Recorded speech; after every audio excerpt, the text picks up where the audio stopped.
নদী কেন যায় সাগরে ডাকে, চাতক কেন বৃষ্টির আশায় থাকে?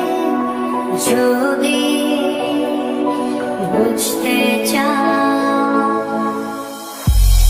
হৃদয়ে চলছে এক চাতক মোমবাতি,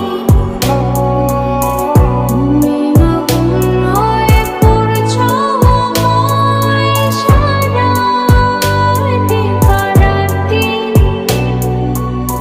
বাতাসে বলে গেল গানে গানে, পাখিরা কি বলে গেল গানে গানে।